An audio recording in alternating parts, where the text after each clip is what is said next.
আজকে আমি জানি না যে এই সমন্বয়ক রিফাত রশিদ যেই বক্তব্য দিয়েছেন গণমাধ্যমে, আরও একজন সমন্বয়ক ঠিক একই ধাঁচে বক্তব্য দিয়েছেন। তো এই বক্তব্যের পর ডক্টর আসিফ নজরুলের জন্য আরও একটা চ্যালেঞ্জিং ইস্যু কিন্তু সামনে এসে গেল। এখন মোটামুটি জনগণ সমন্বয়কদেরকে বিশ্বাস করে একটা অংশ। ডক্টর কী বলে সাংবাদিক ইলিয়াসের করা একটা প্রতিবেদন ডক্টর আসিফ নজরুলকে নিয়ে 5ই আগস্টের যে ভূমিকা বা 4ই আগস্টের যে ভূমিকা, সেই ভূমিকা নিয়ে সারা বাংলাদেশ তোলপাড়। ডক্টর আসিফ নজরুল বিষয়টা নিয়ে যথেষ্ট হতাশ হয়েছেন, ক্ষোভ প্রকাশ করেছেন। আর এরপরে দেখলাম যে বিষয়টা নিয়ে মোটামুটি চুপচাপ, কিন্তু হুট করে আপনার এই বৈষম্য বিরোধী ছাত্র আন্দোলনের একজন সমন্বয়ক রিফাত রশিদ, তিনি আপনার 4 মাস পর গতকালকে একটা পোস্ট করেছেন। সেদিনের স্মরণে আজ শনিবার রাতে 5ই আগস্ট 36 জুলাইয়ের গল্প। তার ভেরিফাইড ফেসবুক আইডিতে তিনি পোস্টটাতে লিখছেন, একটু লম্বা হবে তো এইখানে তিনি যা লিখছেন এটা অনেকটা সাংবাদিক ইলিয়াসের বক্তব্যকে সমর্থন করে। নিশ্চয়ই আসিফ নজরুল স্যার বিষয়টা নিয়ে এখানে কনসার্ন করবেন যে আসলে কি ঘটনাটা কি। তো আমাদের গণমাধ্যমে আসছে যে যেই কারণে বঙ্গভবনে না গিয়ে গাড়ি থেকে নেমে এসেছিল হাসনাত। আচ্ছা, তার মানে ওই 5ই আগস্ট নিয়ে এখানে চাঞ্চল্যকর কিছু বক্তব্য রিফাত রশিদ পোস্ট করেছে। তিনি লিখছেন, 5ই আগস্টে মার্চ টু ঢাকা কর্মসূচিতে আমাদের পরিকল্পনা ছিল শহীদ মিনার বা শাহবাগ যে কোনো একটা জায়গা আমরা জড়ো হব, সেখান থেকে গণভবনে আমরা মার্চ করব।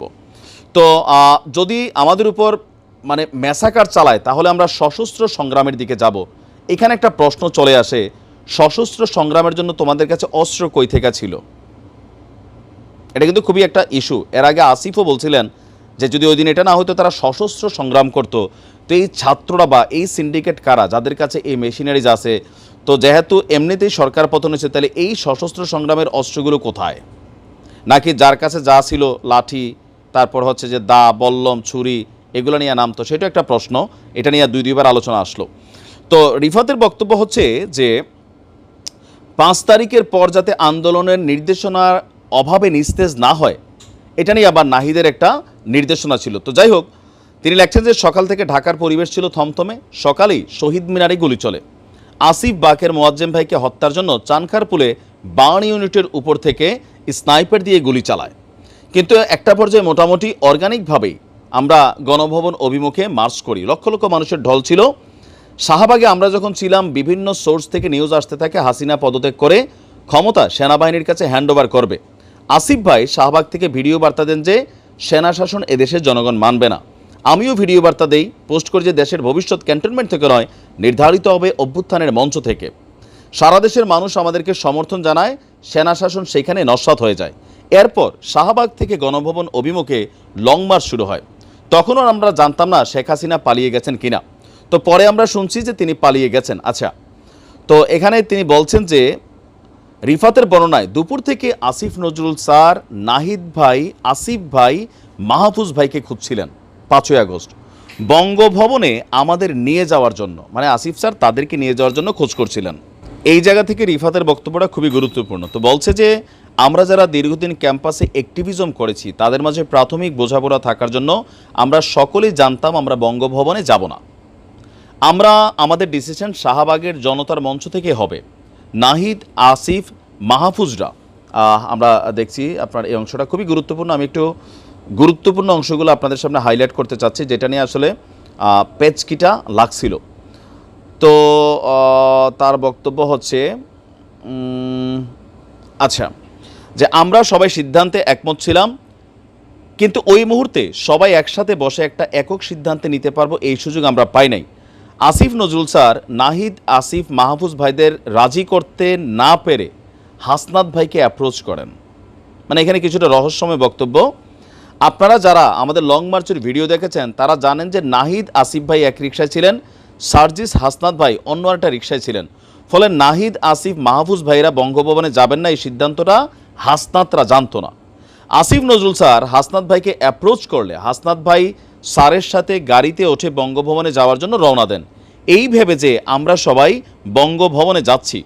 অথচ বাস্তবতা হলো সেখানে অলরেডি ক্ষমতা ভাগ নেওয়ার জন্য দেশের সব রাজনৈতিক দলের প্রতিনিধিরা বসে আছেন। জাস্ট ছাত্র সমন্বয়কদের মাঝে একটা গ্রুপকে সেইখানে নিয়ে গিয়ে তাদের মাধ্যমে ম্যান্ডেট নিতে পারলেই ক্ষমতা সেই দিন সেখানে ভাগাভাগি হয়ে যেত। অর্থাৎ ক্ষমতার ক্যাবলা শাহবাগ থেকে ক্যান্টনমেন্টের দিকে শিফট করার প্রচেষ্টা ব্যর্থ হওয়ার পর ক্ষমতাকে সব পলিটিক্যাল দলের সমর্থনে বঙ্গভবনে শিফট করা হয়। আমরা টিভিতে যখন দেখতে পেলাম হাসনাত ভাই বঙ্গভবনের দিকে যাচ্ছেন, তখন নাহিদ ভাই হাসনাতকে কল দিয়ে জানান যে আমরা কেউই বঙ্গভবনে যাচ্ছি না, তাই হাসনাত ভাই দ্রুত গাড়ি থেকে নেমে আমাদের কাছে চলে আসেন। আমরা সেখান থেকেই ঘোষণা দিই বাংলাদেশের শিক্ষার্থীদের নেতৃত্বে গণ অভ্যুত্থান হয়েছে। তো এখানে তার বক্তব্য নানান গেম চলছিল।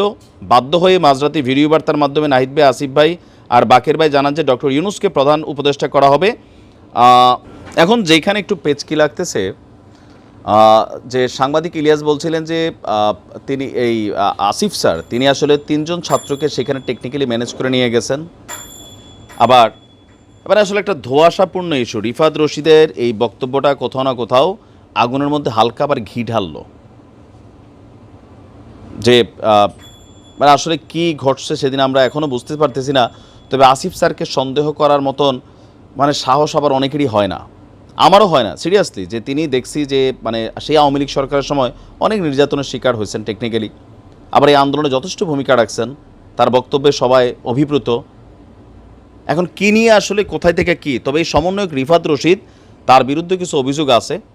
সমন্বয়ক হওয়ার পর তার ক্যাম্পাসের মধ্যে কোনো একটা অপ্রীতিকর ঘটনা ঘটাইছিলেন সমন্বয়ক রিফাত রশিদকে নিয়ে, কোনো এক ছাত্রীর সাথে দুর্ব্যবহার করেছিলেন, আরও কিছু অভিযোগ তার বিরুদ্ধে আছে, যাকে আমরা ওদিকে যাচ্ছি না। আলোচনার মধ্যে এখানে এই বিষয়গুলো আরেকটু আসলে ক্লিয়ার হওয়া উচিত যে পেছনের প্রেক্ষাপটটা কী।